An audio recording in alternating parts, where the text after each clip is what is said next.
Hello, welcome back to my channel. Thank you so much for being here. That was super sweet of you. And welcome back to another episode of early 2000s movies and makeup. Except today we're not doing a movie from the early 2000s, we're doing a movie from the early 90s, and I am kicking off spooky month with Hocus Pocus. Hocus Pocus is a movie about three sisters attempting to steal the life forces of children in order to have eternal youth and beauty. Hocus Pocus came out in 1993 and stars Bette Midler as Winifred Sanderson, Kathy Najimy as Mary Sanderson, and Sarah Jessica Parker as Sarah Sanderson. This movie is incredible. Perfection. Absolutely flawless. Normally with the movies that I review in this series, they always have something about them that I have to be, just a little bit critical of. I'm always a big fan of the nostalgia and everything, but typically there's some problematic themes, there's like some, some bad acting or something like that. But this movie, honestly, is perfection. I have no notes. Okay, maybe is the mouth synchronization on Thackeray Binks a little bit off? Yeah, it is. But it was the 90s, baby, and it was really good for the 90s, so we're gonna give that one a pass. But everything else in the movie, like I said, is perfection. The outfits, iconic. The fashion,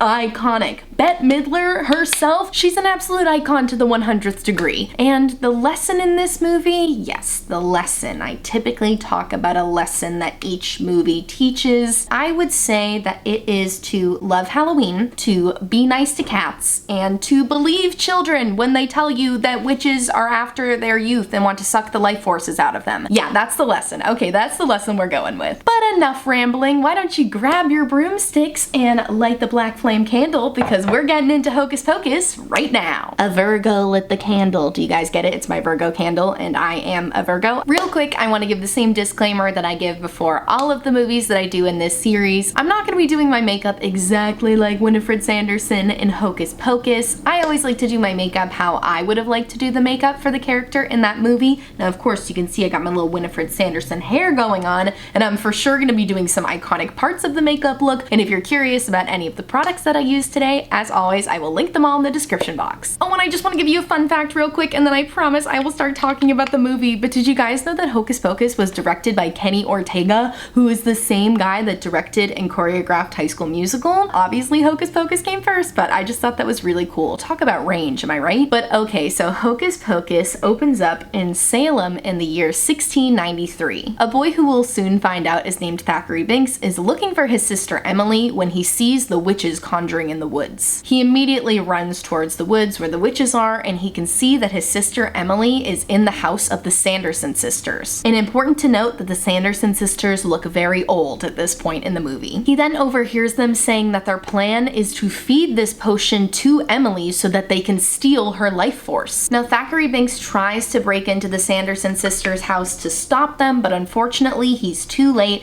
They've already given the potion to Emily, and they suck the life force out of her, and suddenly the sisters are transformed, and they look young and beautiful again. Well, younger, but it's a start! And to punish Thackeray Binks for, breaking into their house, they decide rather than kill him, they are going to make him suffer with his guilt forever. They are going to make him immortal and put him into the body of a black cat. And after they do this, all of the townspeople show up with their pitchforks, and they pull the Sanderson sisters out of their house to hang them. But this doesn't worry the Sanderson sisters at all, because Winifred says that When all Hallows Eve, when the moon's round, a virgin will summon us from under the ground.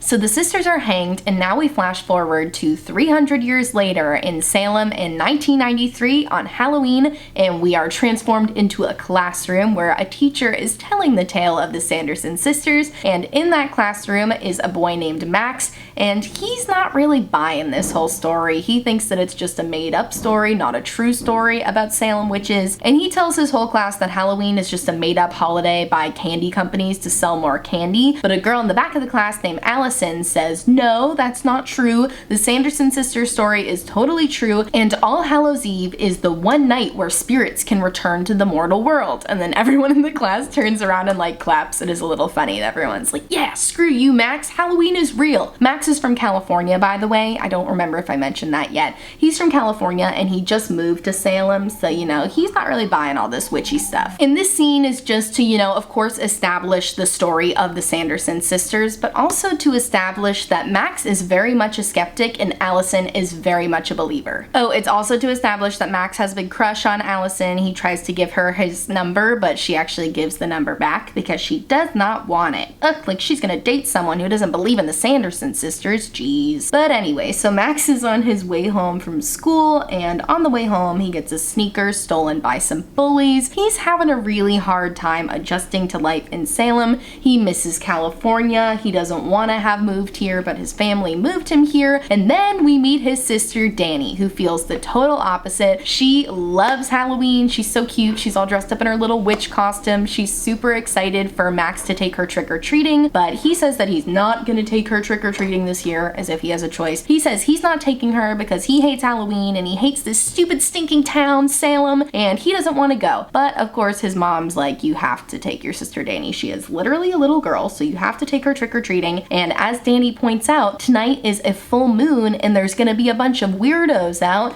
you know, alluding to what's to come, the full moon, the round full moon. You guys get it. I don't need to connect the dots for you guys. So when Max and Danny go trick-or-treating, they're having a, you know, an okay time. They're going trick-or-treating house to house, and then they end up running into the bullies who stole Max's shoes earlier. And when they do, all of the other kids are like giving the bullies their candy, but Danny is like, no way. She's so brave. She starts calling them morons, and she's like, I don't have to give you guys my candy because my big brother Max is here, and he's a real tough guy. He's a little leaguer. And she starts saying all this stuff that she thinks makes him sound really tough, but of course, you know, high school bullies are awful, so they just like think it's really funny. They're like, oh yeah, he's a real tough guy. And Max just ends up giving them his candy and is like, come on, Danny, let's go. And when they walk away, he starts yelling at Danny. He's like, why did you have to embarrass me like that? You just embarrassed me in front of half the guys in my grade, which is like half the guys in your grade are like 5 guys. Okay, but whatever, I'll let it go. So he starts yelling at Danny for embarrassing him, which makes her cry because she's a little girl and she just wanted to have a good time trick-or-treating with her brother.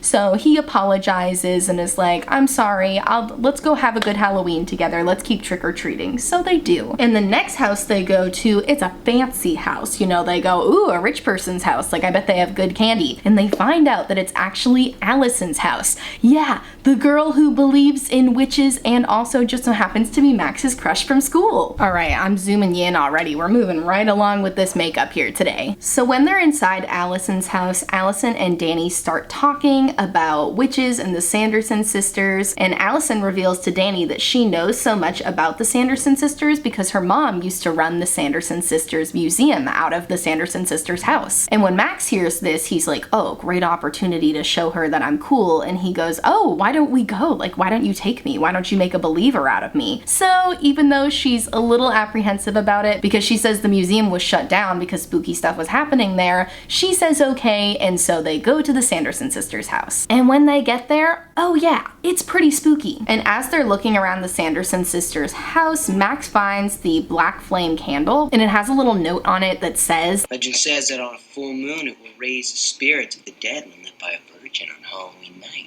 And when Danny and Allison hear this, they're both like, you know, they take it seriously. They believe in this stuff and they're like, oh, okay, like don't do that. And Max is like, come on, let's do it. Let's raise the spirits from the dead. Look at me, I'm a cool guy, right? He actually doesn't say that at all. He says, come on guys, it's just a bunch of Hocus Pocus, you know, the name of the movie. But as he goes to light the black flame candle, Thackeray Binks, who's been watching them the whole time and is a cat now, pops out and knocks Max over from being able to light the black flame candle, because he knows what's going on and he's trying to stop him. But Max is not deterred by this at all, and he ends up lighting the candle anyways because again, he just thinks it's all a bunch of Hocus Pocus, and unsurprisingly, all of the lights go out in the room, the floor starts shaking, magic starts happening, and the Sanderson sisters are back from the dead. And the kids try to hide, but of course, I smell children. and so they find them right away. They actually find Danny first, and they're thrilled when they find Danny because they're like, ooh, a little girl, look at all this youth that we can suck from her life force. But Max manages to distract them by setting off the sprinklers in the house, because remember, it was converted to a museum after the Sanderson sisters died. So they set off the sprinkler system, and he calls out something about it being burning rain, and the sisters have been asleep for 300 years, so they don't know, so they just like immediately duck and cover. So that gives the kids an opportunity to escape, but before they escape, Thackeray Binks turns to Max and says, Get your spell book. You can talk. surprise, Thackeray Binks can talk. Remember, he used to be a boy. So after Max gets over the shock of the cat talking to him, he grabs the spell book and they run away. So after the kids manage to escape the Sanderson sisters' house, Thackeray Binks takes them to the cemetery because he says that witches can't step foot on hallowed ground, so they'll be safe there. And when they arrive to the cemetery, he shows them the grave of Billy Butcherson, who he says was the ex-boyfriend of Winifred Sanderson, but she caught him cheating on her with her sister Sarah, so she sewed his lips permanently shut so that he could never tell their secrets, even in death. Oh, and she also poisoned him. That's why he's dead. So yeah, Billy's dead. They're looking at his grave. So now we flash back to the Sanderson sisters, and Winifred is explaining to her sisters that they need to get that book back soon because the magic that brought them back from the grave only works on All Hallows Eve. So as soon as the sun comes up on November 1st, they are gonna be toast if they don't get this spell book back. The recipe for the potion that she needs is in the spell book, so if they don't find this spell book, it's not gonna matter because they're just gonna cease to exist forever. Alright, now we're flashing back to Thackeray Binks and the kids again. There's a lot of flashing back and forth in this movie. So Thackeray Binks goes on to tell the kids the story of how he couldn't save his sister Emily from the witches and how the witches turned him into a black cat to live forever and to just live with the guilt of not being able to save his sister. Not long after this, the Sanderson sisters show up. They found the kids, but remember, they can't go on hallowed ground in the cemetery. So instead, Winnie decides to bring her old boyfriend Billy back from the grave and send Billy to capture the kids. So Thackeray Binks ends up taking the kids to hide in an old Salem crypt. In the meantime, while they're waiting for Billy to find the kids, Winifred says that they should gather all the children in town because The more children's lives we snatch, the longer we shall live. so it's not just like they can suck one life force from a child and then they're gonna live forever. They get a little bit of time from each child, so, you know, the more children, the better for them. So the sisters set off to look for more children, but they end up mistaking the trick-or-treaters for hobgoblins. I'm not exactly sure what a hobgoblin is supposed to be, but they don't recognize the children as being children because all of the trick-or-treaters are wearing costumes. And then they get even more confused because one of the adults living in the houses that the trick-or-treaters are going to is dressed like the devil, who they immediately think is actually Satan, and they start like getting down and bowing down to him, and he just thinks they're a couple of adult ladies having a good time dressing up as the Sanderson sisters, so he's like, oh my gosh, this is so cute, yeah, come inside, come hang out with me. And they end up wasting a bunch of time just hanging out in this guy's house, thinking that he's Satan, waiting for him to like give them instructions. So they waste a bunch of time in this guy's house until Winifred eventually realizes that this guy is definitely not Satan, so they leave. Winifred also realizes after they leave the fake Satan's house that the people they saw outside before are not hobgoblins, but they're actually children dressed up, and that Halloween has become a night of frolic for children to run amok. Now, in the meantime, the kids are still running away from the sisters and from Billy, so they end up going to the party that all of their parents went to that night. There was like a big party for the adults happening in town, so they go to the party to try to tell their parents what's going on. But of course, as adults often do, they don't believe them. They just think that they're being silly and that they just saw people in costumes. But then, oh no, the Sanderson sisters show up to the party. And so Max hops up on the stage, he grabs the microphone from the band, and he tries to warn the people. He says, like, look at them, they're here, these are the Sanderson sisters, they're trying to gather all the children in town to suck their life forces so that they can live forever. And everyone's like, oh, funny joke, oh my gosh, how funny, look at them, they have good costumes. And then the Sanderson sisters get up on stage and they sing I Put a Spell on You, and it's literally the performance of the lifetime. Bette Midler is so good. I don't know if I can put music in this video without getting like an extreme copyright strike, so I'm not going to, but please go watch the performance of them singing I Put a Spell on You. I'll give you a little taste. It goes a little something like this. I put a spell on you, and now you're mine. Ugh, such a good Halloween song. Add it to your spooky playlist. But anyway, like I was saying, the adults all just think this is like a good time. They just think that these are ladies putting on a performance for them, but the Sanderson sisters end up casting a spell on all of the parents that says they have to dance until they die. So this works out great for them, because now the parents are going to be distracted for the rest of the evening so they can go and steal the life forces of all of their children. But luckily the kids manage to escape the party before the Sanderson sisters can find them, and Allison gets a really good idea. She has this idea that they're going to lure the Sanderson sisters to the high school because it smells like children. But when they get there, they end up luring the Sanderson sisters to the ceramic room. They put a little boombox in there that sounds like what I think is supposed to sound like Allison's voice, so they're trying to like lure them to the ceramic room, making them think that that's where the kids are. And as soon as they get to the ceramic room, they trap the sisters in the kiln. I think that's what it's called. You know, the room where you put all the ceramics to be fired so that they get like solidified. We didn't have a ceramics class in my school. I'm very jealous if you had a ceramics class. But anyway, they burn the sisters and the kids are so relieved. They think that they've finally gotten rid of the Sanderson sisters, and they're so excited that they can just move on with the rest of their night and not have to worry anymore. But you and I know, you can see the timestamp on this video. You know that's not the end of the movie, but these kids are thinking they're fine and they just go back to Max and Danny's house. But of course, like I said, there's far too much movie left for this to be the end, so a couple hours later, the Sanderson sisters are back from the dead yet again. Well, I don't know if they ever died in the first place. It definitely looked like they died. It definitely looked like they were burning, but they are very much still alive. Meanwhile, back at Max and Danny's house, Danny and Binks have fallen asleep, but Max and Allison are staying up late talking, and Allison starts talking about how she feels so bad for Binks, you know, with his sister dying and him not being able to do anything to save her. So she decides that they should look through the spell book to see if there is a spell that they can cast to try to help Binks. But Binks ends up waking up and he immediately jumps over and closes the spell book and says nothing can come from that book that is good. Do not open that spell book ever again. So they say okay, you know, they close the spell book. But before Allison closed the book, she read something about salt, and salt being something that can protect you from evil and from witches, and putting a circle of salt around you being something that can protect you. So after they close the spell book and everyone else goes back to bed,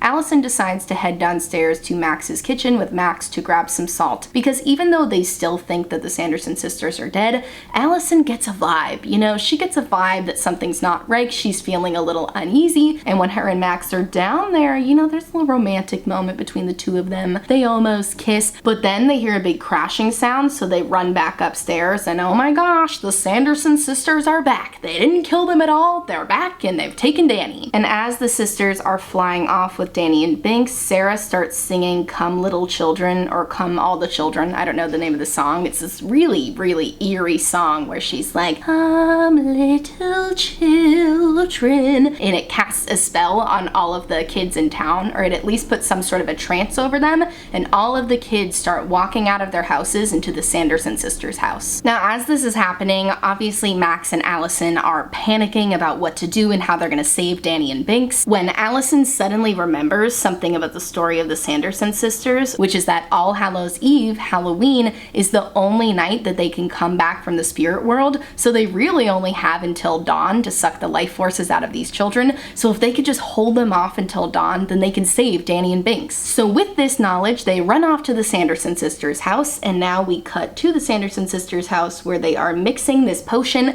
and they're trying to feed it to Danny, because in order to steal the life forces from these children, they have to drink this potion so that, I guess, their life forces become available to suck out of their bodies. And they're trying to feed this to Danny, but she's putting up a really good fight. She keeps distracting them, she keeps insulting them. She tells Winifred that no matter how many children's lives she sucks, she will never ever be beautiful because she is as ugly as it gets. And she's able to distract them just long enough for Max and Allison to show up, and when they do, Allison turns the headlights on in the car and directs it like right into the Sanderson sisters' house, and Max bursts in and tells them that it's the sun rising. And as smart as Winifred is, like, they are tricked pretty easily, because as soon as he says like, oh, it's the sun, they immediately hit the ground and are like covering their faces and everything, which is just enough time for him to grab Danny and Binks and book it out of there. Oh, and he also knocks over their cauldron with the potion so that they won't have a potion to be able to suck the life forces of any kids. But not long after they run away, Winnie gets up and realizes that the sun is not actually rising and they've been tricked again. But lucky for her, even though Max spilled over the cauldron, they still have just enough to be able to get one child. And the smart thing to do would have been to take one of the children that they lured to their house. Looking outside their house right now, they have like a freaking 150 kids standing out there. But Winifred's got a bone to pick with this Danny, because remember, Danny told her that she was ugly, and that really hurt her feelings.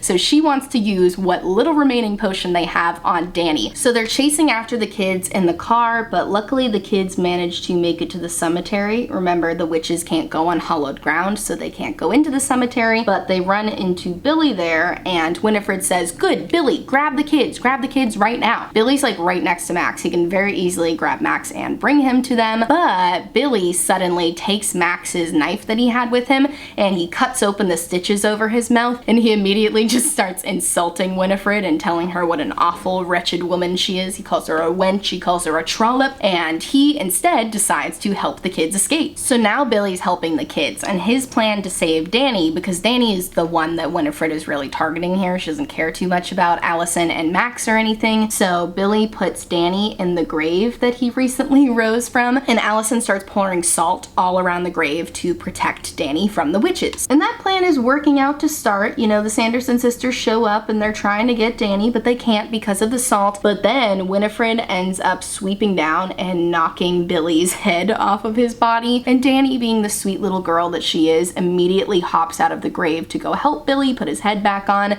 and that's when Winifred swoops down and scoops up Danny. And Winifred is about to give Danny the potion so that she can suck her life force, but Binks hops up onto the broomstick and he knocks the potion out of Winifred's hand. Max catches the potion and then he drinks it, which really surprised me. I forgot about that part in the movie. He drank it and I was like, what are you doing? Now they're gonna suck your life force out of your body. And even though Winifred didn't really want his life force, you know, she definitely wanted Danny, she can see that the sun's about to come up, so she's just gonna take what she can get at this point. So she goes down and she starts to go like she's gonna suck Max's life force, but he's able to fend her off just long enough for the sun to come up, and the sun comes up and Winifred turns to stone and all of the sisters evaporate into dust. Oh, there you are, Thackeray. I was wondering where you were. Just kidding, it's Bert. So anyway, after this, everybody thanks Billy for his help, and Billy gets back into his grave to go back to his resting, and then they found out that Binks is dead, which is really, really sad for them. But then they see the spirit of Thackeray Binks, and he comes over to thank Danny for freeing his soul,